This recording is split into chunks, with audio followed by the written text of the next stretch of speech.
Hello friends, I am Raj and you can see the channel विज्ञान simplified. तो जैसा कि आप देख सकते हैं, आज हम लेने वाले हैं सॉलिड स्टेट का लेक्चर नंबर 2। तो यदि आपको ये वीडियो अच्छा लगा तो प्लीज़ लाइक कीजिएगा एंड सब्सक्राइब कीजिएगा अगर आप नए हैं हमारे चैनल पर तो, and press the bell icon जिससे आपको समय समय पर नोटिफिकेशन मिलते रहे। तो स्टार्ट करते हैं हमारे इस चैप्टर को। तो जैसा कि आप देख सकते हैं, हमारा जो हमने कल के लेक्चर में जाना था कि जो हमारे पास सॉलिड्स होते हैं उसकी डेफिनेशन देखी थी और सॉलिड्स के टाइप देखे थे। तो उसके बारे में यहाँ पे बताया गया है। वैसे तो हमने कल भी बता दिया था, लेकिन आज हम इसके अंदर डिफरेंस करने वाले हैं। तो आप देख सकते हैं यहाँ पे कि क्रिस्टलाइन सॉलिड लिया गया है। क्रिस्टलाइन सॉलिड क्या होता है ये आपको बताना है। तो वैसे तो मैंने बता दिया था कल एंड आज भी बताने वाला हूँ, लेकिन आपको ध्यान में रखना है कि क्रिस्टलाइन सॉलिड क्या होता है। जैसे कि हमने बात कर ली थी कि क्रिस्टलाइन सॉलिड के अंदर रेगुलर अरेंजमेंट पाई जाती है कंस्टिट्यूएंट पार्टिकल्स की लॉन्ग रेंज के लिए, परंतु एमोर्फस सॉलिड के अंदर हमारे शॉर्ट रेंज के लिए रेगुलर अरेंजमेंट पाई जाती है कंस्टिट्यूएंट पार्टिकल्स की। ठीक है, और हमने देखा था कि क्रिस्टलाइन सॉलिड्स को ट्रू सॉलिड कहा जाता है, अमोर्फस सॉलिड को स्यूडो सॉलिड कहा जाता है एंड इसके अंदर सुपर कूल्ड लिक्विड की तरह बिहेव करता है ये। ठीक है, तो ये चीज़ें हमने देखी थी, इनके कुछ एग्जाम्पल भी देखे। तो आज हम देखने वाले हैं और इनके डिफरेंसेस के बारे में। तो कुछ और डिफरेंसेज हैं इनके अंदर, तो वो चीज़ें हम देखने वाले हैं। ठीक है ना।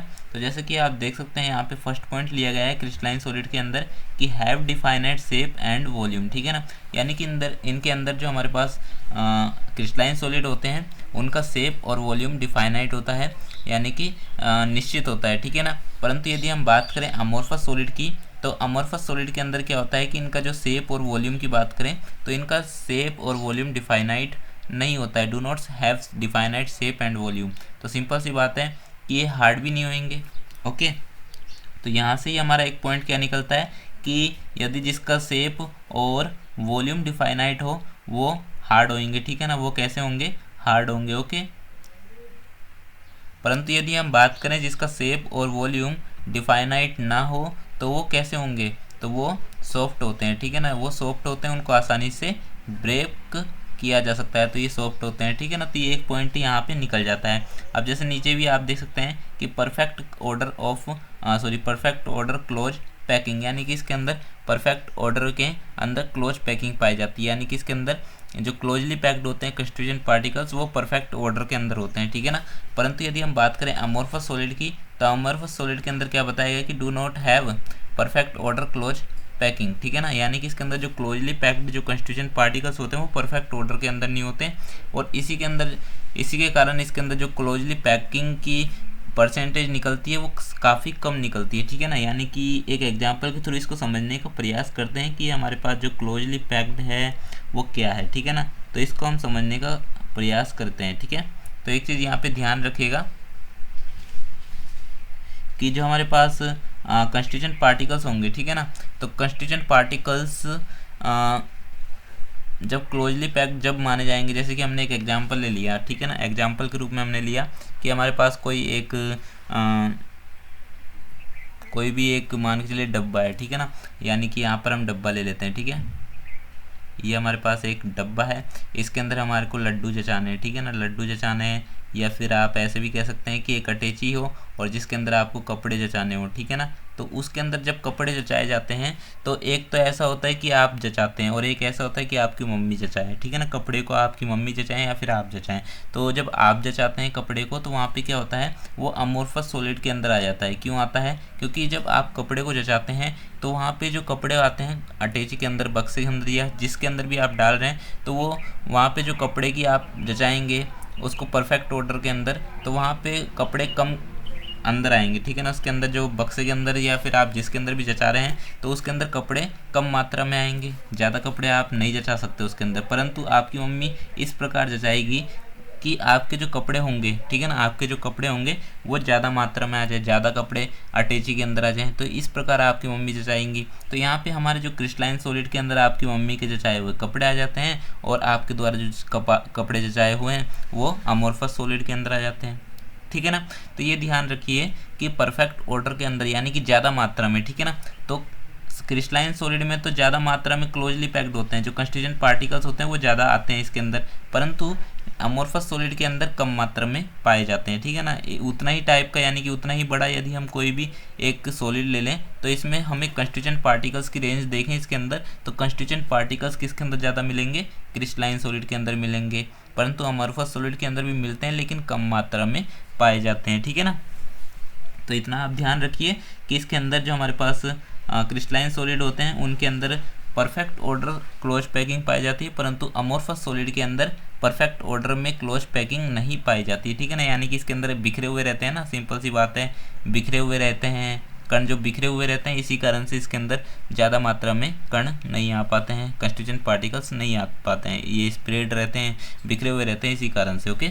और जैसे कि हमने बात कर ली थी फर्स्ट पॉइंट में ही कि ये डिफाइनाइट इसके अंदर शेप होता है, वॉल्यूम होता है, तो इसी के कारण ये हार्ड भी होंगे और रिजिड भी होंगे, ठीक है ना। तो do not distorted by mild destroying force, यानी कि एक आसानी से इसे ब्रेक नहीं किया जा सकता, इसका मतलब सिंपल सा है। और जो हमारे पास अमोर्फस सॉलिड हैं वो सॉफ्ट होंगे क्योंकि इसका शेप और वॉल्यूम डिफाइनाइट नहीं होता है, इसी कारण से ये सॉफ्ट होते हैं। और can be distorted by mild destroying force, यानी कि हल्के से यदि इसको फोर्स दिया जाएगा तो उसमें भी ये टूट जाएंगे, ठीक है ना। तो सिंपल सी बात है, आसानी से ब्रेक हो जाते हैं। यदि इनके मेल्टिंग पॉइंट की बात की जाए तो मेल्टिंग पॉइंट के आधार पर भी, बेसिक्स पर भी इनमें अंतर किया जा सकता है, डिफरेंस किया जा सकता है। तो क्रिस्टलाइन सॉलिड का जो मेल्टिंग पॉइंट होता है वो शार्प होता है, ठीक है ना, शार्प होता है यानी कि एक निश्चित होता है, फिक्स होता है, ओके।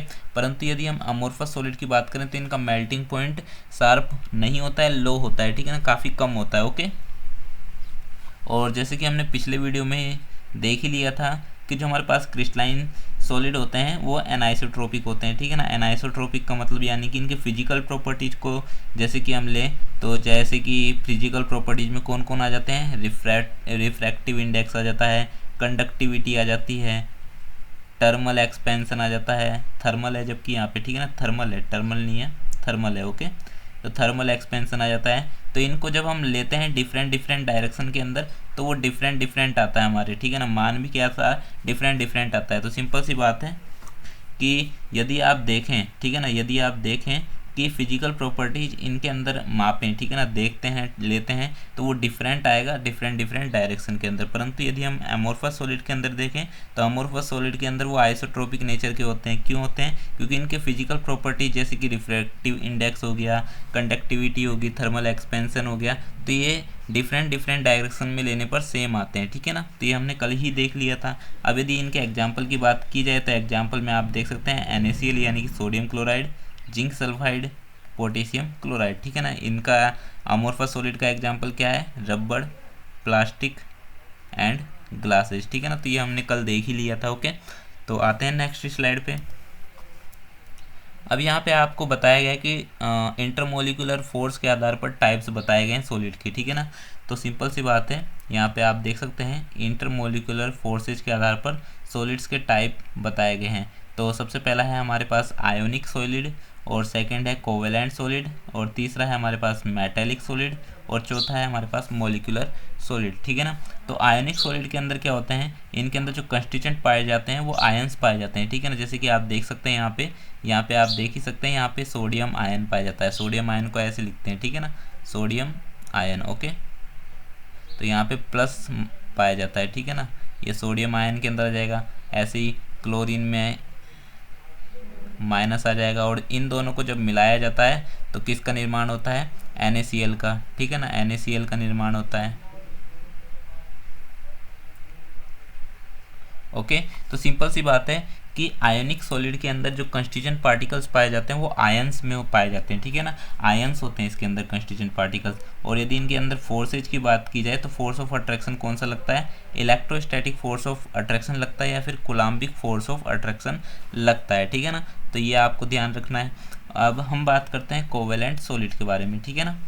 इनके बारे में डिटेल से हम केमिकल बॉन्ड के अंदर जानेंगे, परंतु यहाँ पे ब्रीफ रिवीजन तो नहीं करवा रहे हैं, यानी कि थोड़ा सा आइडिया दे रहे हैं कि इनके अंदर क्या पाया जाता है, ठीक है ना। तो वैसे तो आपको केमिकल बॉन्ड वाला आपने चैप्टर पढ़ा होगा क्लास 11th में, तो उसके अंदर आपने सही से पढ़ा होगा तो आपको आता होगा, नहीं पढ़ा होगा तो हम आपको एक और मतलब क्लास 11th का भी पढ़ा रहे हैं सीरीज, तो उसमें आपको बताएंगे, ठीक है ना। तो यहाँ पे जो कोवेलेंट बॉन्ड है उसके अंदर क्या बताया गया है कि इसके अंदर जो कंस्टिट्यूएंट होते हैं वो एटम्स होते हैं, ठीक है ना। इसके अंदर कौन होता है? एटम्स पाए जाते हैं, ठीक है। एंड यदि हम बात करें कि इसमें फोर्स ऑफ अट्रैक्शन से कौन सा बॉन्ड बनेगा, तो इसमें बनता है कोवेलेंट बॉन्ड, ठीक है ना। इसमें किसका निर्माण होता है, कोवेलेंट बॉन्ड का निर्माण होता है, ठीक है ना, क्रिएशन होता है। यदि हम बात करें मेटेलिक सॉलिड की, तो मेटेलिक सॉलिड में क्या होता है, पॉजिटिव चार्ज होते हैं और नेगेटिव चार्ज होते हैं, ठीक है ना। तो नेगेटिव चार्ज क्या होता है, मतलब इस प्रकार होते हैं, जैसे कि सोडियम या कोई सी भी मेटल ले लिए, तो मेटल में क्या होता है कि वो जब प्लस के अंदर कन्वर्ट होते हैं, ठीक है ना, पहले तो वो मेटल रहता है, ठीक है ना, मेटल रहेगा, जैसे कि हमने बात करी वो सोडियम रहेगा, पहले सोडियम रहेगा।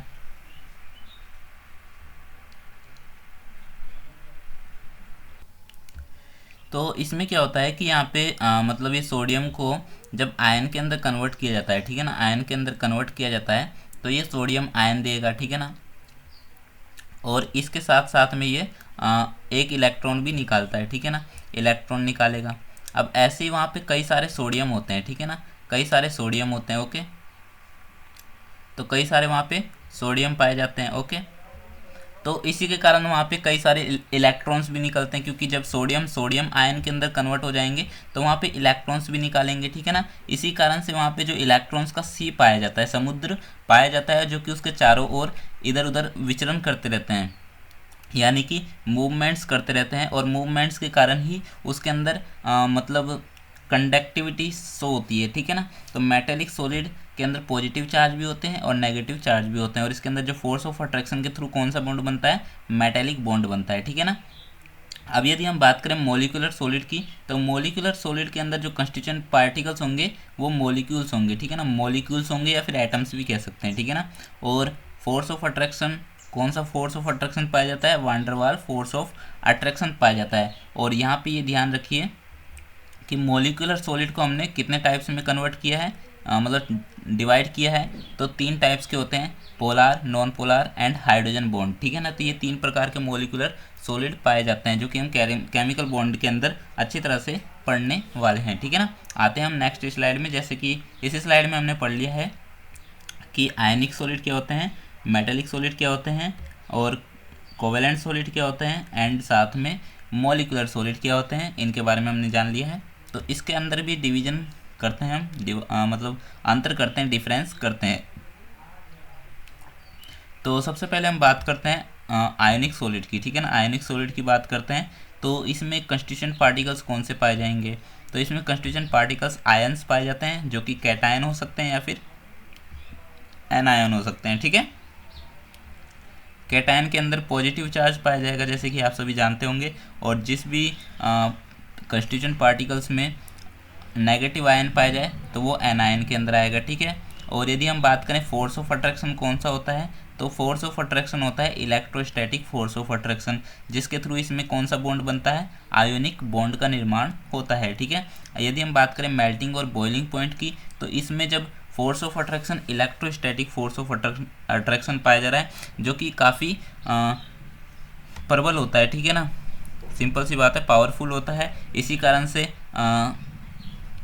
इसको आसानी से ब्रेक नहीं किया जा सकता, तोड़ा नहीं जा सकता, इसके अंदर जो बॉन्ड बन रहे हैं, आयोनिक बॉन्ड बन रहे हैं, उसको तोड़ा नहीं जा सकता है। इसी कारण से इसका जो मेल्टिंग और बॉइलिंग पॉइंट होता है वो हाई देखने को मिलता है, ठीक है ना। अब ये यदि बात करें कि इसमें कंडक्टिविटी ये कब शो करते हैं, तो इसमें कंडक्टिविटी ओनली मोल्टन स्टेट के अंदर शो करता है। ये मोल्टन स्टेट क्या होता है, यानी कि जब किसी भी सॉलिड्स को जब आप गर्म करते हैं तो एक ऐसी अवस्था आती है कि जब वो लिक्विड के अंदर पूरी तरह से बदल जाता है, ठीक है ना, 100 या 150 आदि डिग्री सेल्सियस पर जब ये मोल्टन स्टेट में आ जाता है, तो जब ये कंडक्टिविटी शो करता है, यानी कि जब आप, सिंपल सी बात है कि पानी के अंदर किसी भी, जैसे कि हम बात करें NaCl की, ठीक है ना, सोडियम क्लोराइड की बात करें, नमक की बात करें, साल्ट बोलते हैं ना इसे, तो सिंपल सी बात है कि जब NaCl की बात करें तो NaCl को जब वाटर में डाला जाता है तो वो किस में कन्वर्ट हो जाता है, Na+ में,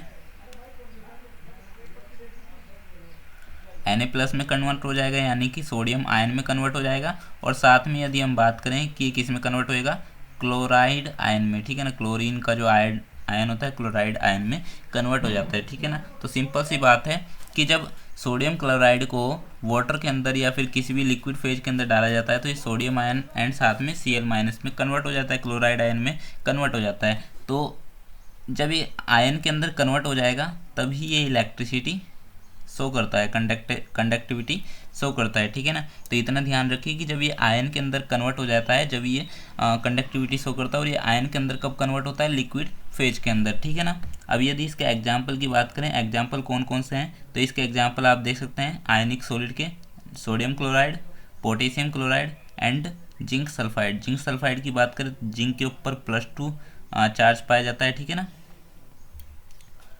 +2 में कन्वर्ट हो जाएगा, ठीक है ना। और सल्फाइड आयन -2 में कन्वर्ट होता है, ठीक है। तो इतना आप ध्यान रखिएगा, ओके। अब हम बात करते हैं मेटेलिक सॉलिड की, ओके। तो मेटेलिक सॉलिड में जैसे कि आप देख ही चुके होंगे कि इसके अंदर जो कौन से कंस्टिट्यूएंट पार्टिकल्स पाए जाते हैं, इसमें मेटल एटम पाए जाते हैं, ठीक है ना। मेटल एटम के थ्रू मेटेलिक सॉलिड बनता है। और इसके अंदर जो फोर्स ऑफ अट्रैक्शन लगता है उसके थ्रू कौन सा बॉन्ड का निर्माण होता है? मेटेलिक बॉन्ड बनता है, ओके।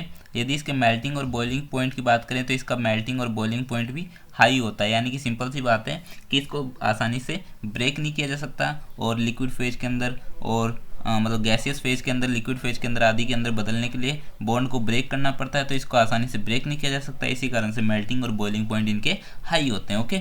और इनकी यदि हम बात करें कंडक्टिविटी, तो इनकी कंडक्टिविटी तो हाईएस्ट पाई जाएगी, जैसे कि हमने पिछले वीडियो में पिछले स्लाइड में बात करी थी कि इलेक्ट्रॉन जब इसमें से निकलते हैं तो इलेक्ट्रॉन में निकलते हैं और चारों तरफ घूमने लगते हैं, मूवमेंट्स करने लगते हैं। और ये जो कोई भी कैटायन होगा वो कैटायन के अंदर परिवर्तित हो जाएगा और इसमें से इलेक्ट्रॉन्स निकालेंगे। तो कई सारे ऐसे मेटल्स होते हैं जो कि आयंस निकालते हैं और साथ मतलब आयंस में कन्वर्ट हो जाते हैं और साथ में इलेक्ट्रॉन्स निकालते हैं, ठीक है ना। तो सिंपल सी बात है कि वहाँ पे मूवमेंट्स देखने को मिलती है और कंडक्टिविटी होती रहती है। इस प्रकार इसमें कंडक्टिविटी पाई जाती है और इसी के कारण इसमें हाईएस्ट इसकी कंडक्टिविटी होती है, ठीक है ना। इसको और हम मेटेलिक जो सॉलिड पढ़ेंगे केमिकल बॉन्ड के अंदर उसमें जानेंगे, ठीक है। एग्जाम्पल है मेटल कोई सा भी ले लीजिए, जैसे कि हमने आयरन ले लिया, जिंक ले लिया, कॉपर ले लिया, ओरेट ले लिया, ठीक है ना। तो ये सारे कुछ हमारे मेटेलिक सॉलिड के एग्जाम्पल है। ऐसे कई सारे एल्यूमिनियम ले सकते हैं आप, कुछ भी एग्जाम्पल ले सकते हैं, ठीक है, जो कि मेटल हो ओनली, ठीक है। अब हम बात करते हैं कोवेलेंट सॉलिड की, ओके। कोवेलेंट सॉलिड में नॉन मेटल एटम आते हैं। तो नॉन मेटल एटम आते हैं और इसके अंदर जो फोर्स ऑफ अट्रैक्शन लगता है उसके थ्रू ये कोवेलेंट बॉन्ड का निर्माण करता है। और इसके अंदर मेल्टिंग और बॉइलिंग पॉइंट भी हाई पाया जाता है इसके अंदर भी, ओके। सिंपल सी बात है कि इसके अंदर भी मेल्टिंग और बॉइलिंग पॉइंट हाई पाया जाता है, यानी कि इसको आसानी से ब्रेक नहीं किया जा सकता, ठीक है ना। और इसके अंदर कंडक्टिविटी नहीं पाई जाती या फिर लो पाई जाती है, ओके। और जैसे कि एग्जांपल आप देख सकते हैं कार्बन कार्बन या फिर सिलिकॉन सिलिकॉन, ठीक है ना। तो ये इसका एग्जांपल है। यदि हम बात करें मॉलिक्यूलर सॉलिड की, तो मॉलिक्यूलर सॉलिड के अंदर क्या है? तो मॉलिक्यूलर सॉलिड के अंदर कंस्टिट्यूएंट पार्टिकल्स मॉलिक्यूल्स होते हैं या फिर एटम्स होते हैं, जैसे कि हमने बताया आपको। और इसके अंदर वांडरवाल फोर्स ऑफ अट्रैक्शन लगता है, ठीक है ना। वांडरवाल फोर्स ऑफ अट्रैक्शन लगता है और इसी कारण से इनकी जो मेल्टिंग और बॉइलिंग पॉइंट है इसकी लो होती है, यानी कि जब वांडरवाल फोर्स ऑफ अट्रैक्शन जहाँ पर हमें देखने को मिल जाता है वहाँ पे उसको आसानी से ब्रेक किया जा सकता है, उसके थ्रू जो बॉन्ड बनते हैं उसको आसानी से ब्रेक किया जा सकता है। और इसी कारण से इनका मेल्टिंग और बॉइलिंग पॉइंट लो होते हैं और इसमें कंडक्टिविटी भी लो होती है, ठीक है ना। जैसे कि वाटर की देखें, वाटर की बात करें या फिर CO2 की बात करें या फिर एसिड की बात करें, तो सिंपल सी बात है कि ये इसके एग्जाम्पल हो जाते हैं। और जैसे कि हमने बताया कि मॉलिक्यूलर सॉलिड को 3 पार्ट्स में डिवाइड किया गया है, जो कि है polar, non polar and hydrogen bond वाले, ठीक है ना। तो सिंपल सी बात है कि ये 3 टाइप्स इनके होते हैं, ठीक है ना। तो आज के वीडियो में बस इतना ही। मिलते हैं आपसे नेक्स्ट वीडियो के दौरान, तब तक के लिए थैंक्स और बने रहिए। और अभी तक हमारे चैनल को सब्सक्राइब नहीं किया तो सब्सक्राइब जरूर कीजिए and press the bell icon, जिससे आपको समय समय पर नोटिफिकेशन मिलती रहे। एंड साथ में लाइक जरूर कीजिए अगर वीडियो अच्छा लगा हो तो। मिलते हैं आपसे नेक्स्ट वीडियो के दौरान, तब तक के लिए थैंक्स।